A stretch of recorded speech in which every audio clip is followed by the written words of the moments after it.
This video is to go over the notes from Objective 4.1. The first example here is talking about evaluating square roots. So we always want to check to see when we're evaluating a square root if the number underneath the square root, which is called the radicand, so in example 1a, the radicand would be 49. We want to see if that number is a perfect square. If it is, then all we do is go ahead and evaluate that number. Like the square root of 49 is 7. The square root of 100 is 10. Square root of 1 is 1. And you can just type these in your calculator if you don't know these off the top of your head. Square root of 144 is 12 because 12 times 12 equals 144. And the square root of 0 would be 0 because 0 times 0 equals 0. Now, there's a special property that we're going to use a lot when talking about simplifying square roots. It's called the product property of square roots. It says that you can basically break a number, a radicand, up into the product of two numbers. So, for instance, the square root of 15 could be written as the square root of 5 times the square root of 3. Now, those two radicands have to multiply together to give you the original radicand. So take a look at this method for simplifying radicand perfect squares. Consider the square root of 12. Using the product property above, the square root of 12 can be rewritten as the square root of 4 times the square root of 3. Now, why would we do that? Because we know the square root of 4, that 4 is a perfect square. And it divides evenly into the radicand 12. The square root of 4 is 2, so we can actually break that 4 out of the radical jail. If we had used 6 and 2, neither one of those are square roots, perfect squares, so we couldn't square root either one. Thus, the critical part is that one must choose factors that are perfect squares.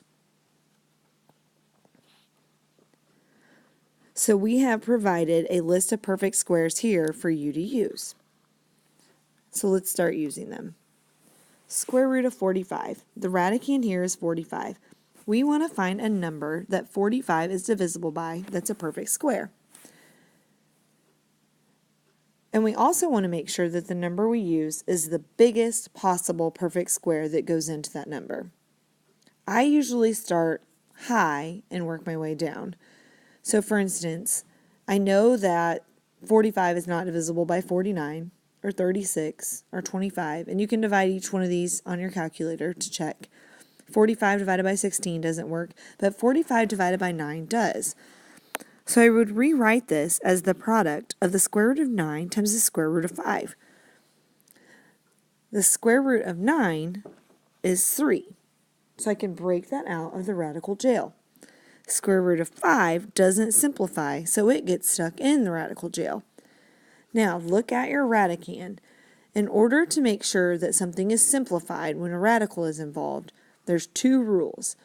One of the rules that we're going to use here is that the radicand cannot be divisible by any perfect square other than 1. So the radicand in this example is 5. 5 is not divisible by any other perfect square except for 1, which means that we are simplified and this problem is done. Let's take a look at 72. 72 is divisible by a couple of perfect squares. It's divisible by 4, but that is not our biggest perfect square. It's also divisible by 36. Once again, if you're not sure the factors of a number, you can always check these by dividing and seeing which one goes in evenly. Since 36 is the biggest perfect square that 72 is divisible by, I'm going to rewrite this as the square root of 36 times the square root of 2.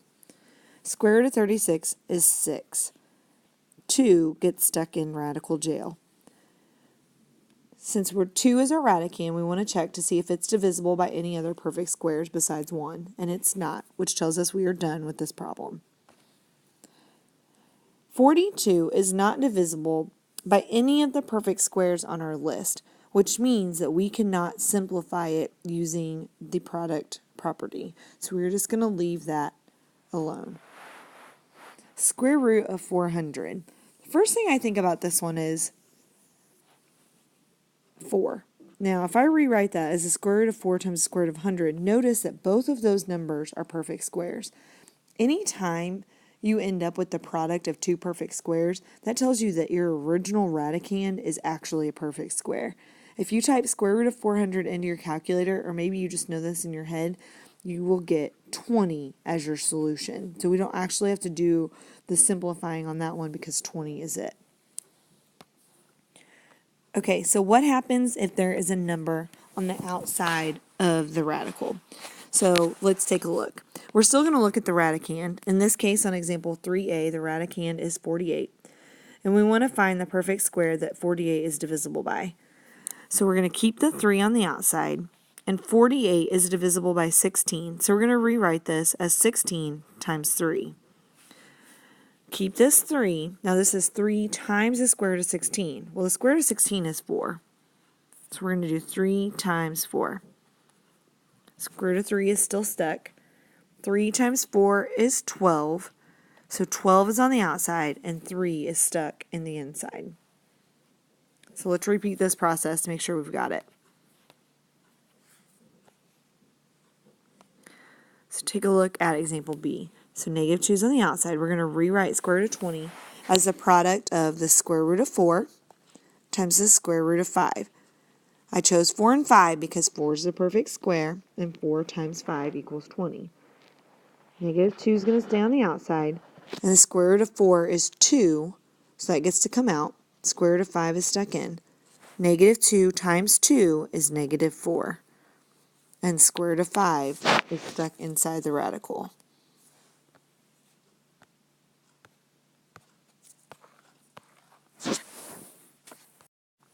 Okay, let's take a look at example 4. So here we're using the product rule in reverse order.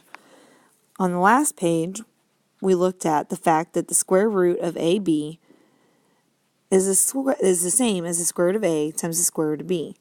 Well, it works in both directions. So when I have the square root of 3 times the square root of 6, since both of those radicands are inside the square root, we can multiply them together. So square root of 3 times square root of 6 is the same as the square root of 18. Now, in order to be done, we have to check 18 and see, is it divisible by any perfect square? And it is. It's divisible by 9. So we've got to break it down just like we were in the previous example. Square root of 9 times square root of 2. Square root of 9 is 3, so that 3 gets to come out. And the square root of 2 is stuck. Now, on example B, we have numbers on the outside and numbers on the inside.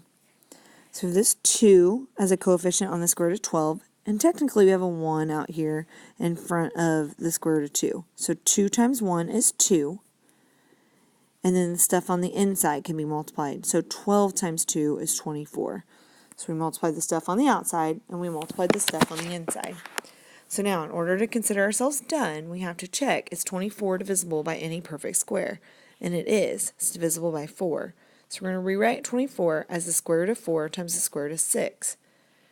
We have our 2 times the square root of 4, which is 2, and the square root of 6 is stuck in. 2 times 2 is 4. Square root of 6 is stuck. We're done because the radicand 6 is not divisible by any other perfect squares. We're going to do the same thing on C. The numbers on the outside can talk to each other. 100 times negative 2 is negative 200. And the numbers on the inside can talk to each other. 5 times 6 is 30. 30, the radicand, is not divisible by any perfect squares other than 1, which means that we cannot simplify this any further, and we are done.